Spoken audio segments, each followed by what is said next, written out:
നമസ്കാരം. ഹോർമൂസ് കടലിടുക്ക് വീണ്ടും ലോകരാഷ്ട്രീയത്തിന്റെ ഹൃദയത്തിൽ എത്തിച്ചേർന്നിരിക്കുകയാണ്. ഡൊണാൾഡ് ട്രംപ് ഇറാനോട് ഉന്നയിച്ച പുതിയ ശാസനയും അതിനോടനുബന്ധിച്ച സൈനിക ഭീഷണിയും ലോകം വീണ്ടും ഒരു വൻ സംഘർഷത്തിന്റെ വക്കിലെത്തിയെന്ന ഭീതിയാണ് സൃഷ്ടിച്ചിരിക്കുന്നത്. ഊർജ്ജ വിതരണത്തിന്റെ ജീവനാഡിയായ ഈ കടലിടുക്ക് നിയന്ത്രണത്തിൽ വരുത്താനുള്ള നീക്കങ്ങൾ സാധാരണ ഭൂപ്രദേശ തർക്കങ്ങളല്ല. അത് ലോക സാമ്പത്തിക വ്യവസ്ഥയുടെ തന്നെ നാഡിയെ പിടിച്ചുലയ്ക്കുന്ന ഒന്നാണ്. ഈ സാഹചര്യത്തിൽ അമേരിക്കയും ഇറാനും തമ്മിലുള്ള സംഘർഷം ഏത് ദിശയിലേക്ക് നീങ്ങുമെന്നതും അതിന്റെ പ്രത്യാഘാതങ്ങൾ ലോകരാഷ്ട്രങ്ങൾ എങ്ങനെ നേരിടുമെന്നതും ഗൗരവപരമായി വിലയിരുത്തേണ്ടതുണ്ട്. ട്രംപിന്റെ സമീപനം സാധാരണ ഡിപ്ലോമാറ്റിക് രീതികളിൽ നിന്നും വ്യത്യസ്തമാണ്. അദ്ദേഹത്തിന്റെ രാഷ്ട്രീയ ശൈലി സമ്മർദ്ദം സൃഷ്ടിച്ച് എതിരാളികളെ വഴിപ്പെടുത്തുന്നതാണ്. ഹോർമൂസ് കടലിടുക്ക് തുറക്കണമെന്ന ആവശ്യം ഉന്നയിച്ചിരിക്കുന്നത് സാമ്പത്തികവും സൈനികവുമായ ഇരട്ട ലക്ഷ്യങ്ങൾ മുന്നിൽ കണ്ടാണ്.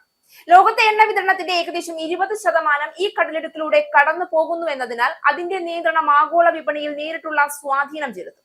ഇറാനെ സാമ്പത്തികമായി ക്ഷയിപ്പിക്കുകയും അതിന്റെ പ്രാദേശിക ശക്തി കുറയ്ക്കുകയും ചെയ്യുക എന്നതാണ് ട്രംപിന്റെ തന്ത്രത്തിന്റെ പ്രധാന ഭാഗം. അതേസമയം ഇറാന്റെ പ്രതികരണം പ്രതീക്ഷിച്ചതുപോലെ ശക്തമായിരിക്കും. സൈനികപരമായി അമേരിക്കയെ നേരിട്ട് നേരിടാൻ കഴിയില്ല എങ്കിലും അസമമായ യുദ്ധരീതികളിലൂടെ ഇപ്പോൾ ചെയ്യുന്നത് പോലെ തന്നെ ഇറാൻ പ്രതികരിക്കാനാണ് സാധ്യത.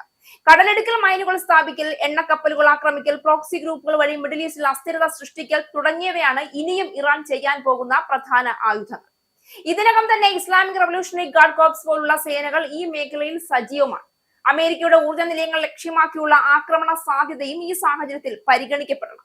ഇറാൻ നേരിട്ട് അമേരിക്കൻ ഭൂഖണ്ഡത്തിൽ ആക്രമണം നടത്തില്ല എങ്കിലും ഗൾഫ് മേഖലയിലുള്ള അമേരിക്കൻ സൈനിക കേന്ദ്രങ്ങൾ, സൗദി അറേബ്യയിലെ എണ്ണ ശുദ്ധീകരണശാലകൾ, UAE-യിലെ അടിസ്ഥാന സൗകര്യങ്ങൾ എന്നിവ ഇനിയും കൂടുതൽ ലക്ഷ്യമാക്കാൻ സാധ്യതയുണ്ട്. ഇതിനൊപ്പം സൈബർ ആക്രമണങ്ങളും വലിയ ഭീഷണിയായി മാറും. അമേരിക്കൻ വൈദ്യുതി ഗ്രിഡുകളും സാമ്പത്തിക സംവിധാനങ്ങളും ലക്ഷ്യമാക്കുന്ന സൈബർ ആക്രമണങ്ങൾ ഇറാൻ ഉപയോഗിക്കാവുന്ന ശക്തമായ മാർഗമാണ്.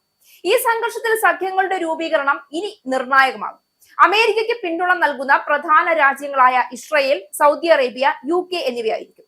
ഇവർ ഇറാനെതിരെ ശക്തമായ നിലപാട് സ്വീകരിക്കാൻ സാധ്യതയുണ്ട്. എന്നാൽ മറുവശത്ത് ഇറാനെ പിന്തുണയ്ക്കുന്ന രീതിയിൽ റഷ്യയും ചൈനയും രാഷ്ട്രീയ പിന്തുണ നൽകും.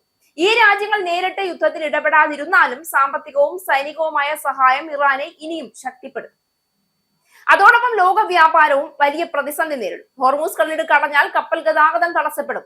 ഇത് യൂറോപ്പിലേക്കും ഏഷ്യയിലേക്കും പോകുന്ന പ്രധാന വ്യാപാര മാർഗങ്ങളെയെല്ലാം ബാധിക്കും.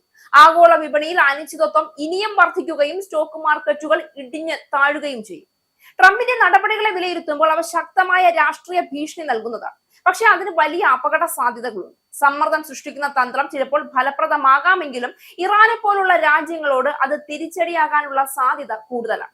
പ്രത്യേകിച്ച് ദേശീയാഭിമാനം പ്രധാനമായ രാജ്യങ്ങളിൽ ഇത്തരം ഭീഷണികൾ കൂടുതൽ ശക്തമായ പ്രതികരണങ്ങൾക്കാണ് പലപ്പോഴും വഴിവെക്കുന്നത്. ഇറാന്റെ പ്രതിരോധ പ്രവർത്തനങ്ങൾ തികച്ചും കൃത്യമായ തന്ത്രപരമായ സമീപനത്തിലാണ്.